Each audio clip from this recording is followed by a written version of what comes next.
Good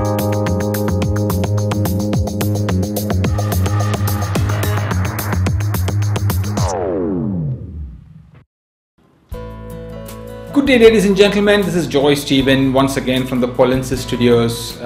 Here is another session for immigration for me, coming out with Study in Canada Fact Series. And this session we are going to talk about return on investment. As a parent or as a student, you always wonder whether going to Canada to study after spending so much money is going to benefit you. But there's some good news today. Students, if you are looking to study overseas and if you have selected Canada as your destination, here is a series of videos which could assist you with your decision and help you in the process. Why Canada? Canada offers some of the best opportunities for its international students, and today it offers the best return on investment of your education dollars. No doubt, absolutely no doubt, that you are making a good investment for your future. However, care must be taken when approaching permanent residence and citizenship for students who want a more permanent relationship with the country you are going to study in. If you want permanent residence in Canada, some of the basic principles you need to follow is: 1, a good course selection. You must choose the right course which could progress into your permanent residency. Number 2, absolutely no fake documents. Permanent residence is pretty tough on that. And number 3, selection of a good authorized Canadian representative. There are 3 types of students who want to study in Canada or who wants to go overseas. One type of student we normally encounter are students from business families who want to study in Canada and come back to their home country so that they can manage and run their business. The second type of students are students from middle class families who want to study in Canada, and they gain the international exposure and capitalize on all the benefits study in Canada has to offer, like exposure to a developed nation, being an international student and improving their network, bettering their English language sometimes, and a possible permanent residence opportunity leading to citizenship. The third type of students are students who really don't care. They just want to spend some money and they just want to go overseas, and they typically go anywhere like Singapore and Australia and to study and come back. In this session, we are going to focus on the second type of students I discussed, from middle class families, students who are strategic about their international study opportunities and who would like to get maximum returns on the money they spend on your education, on the money you spend for your education, particularly the return on investment or ROI. Is it worth spending so much money to study in Canada?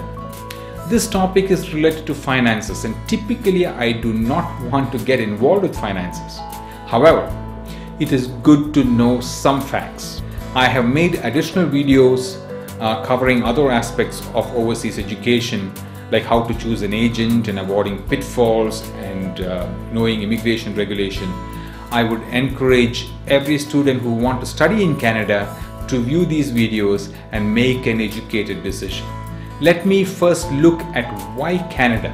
Let us first talk about permanent residence opportunities offered by other countries for international students. Australia today does not have any programs for students to apply directly for permanent residence after study, even if they get into a good job after their education.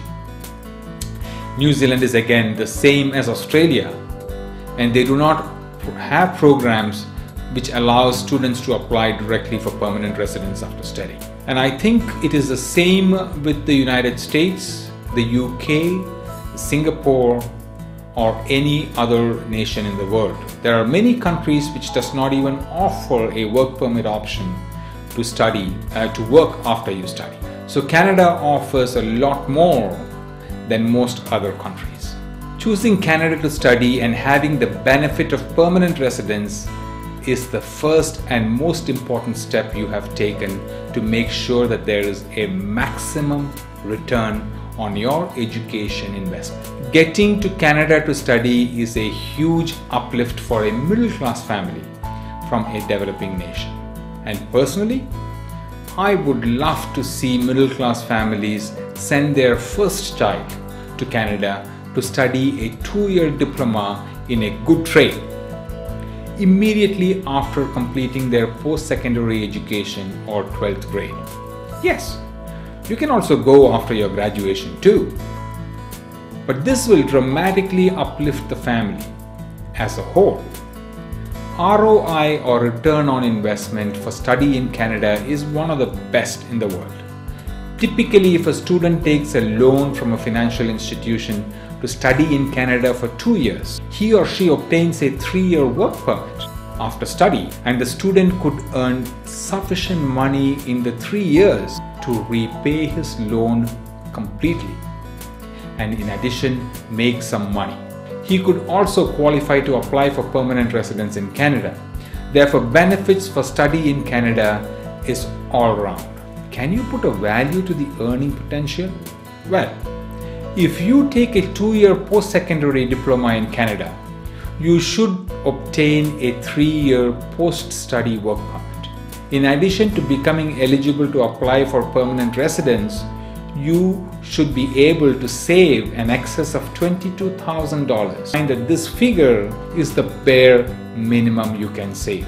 We have given a monthly living expense of $800, whereas most students from developing countries live on a monthly expense of less than half that amount. We have also taken the earning potential of minimum wage, and there is potential to earn much more than the minimum wage for any skilled job.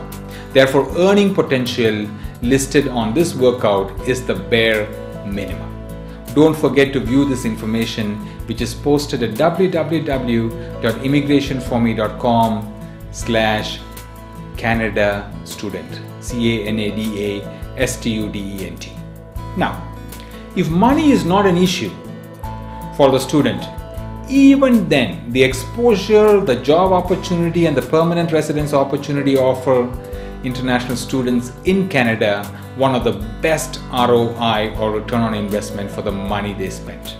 I hope this video has provided you with some information about study in Canada and how to approach it. There will always be questions to be asked and doubts to be cleared. Please email any doubts to info@immigrationforme.com, or better still, post them on the CanadaImmigrationForYou.com website in the appropriate section, and we will respond to all your queries. And if you want to learn more, please watch the next video, and that is the first step you need to take. Who should you approach? An overseas agent, or an agent next to your house or in your hometown, or a Canada-based immigration practitioner? We hope this video series will provide you information which could assist you in making an educated decision. From all of us here at immigrationforme.com, wishing you the very best. This is Joy Stephen signing off. Thank you.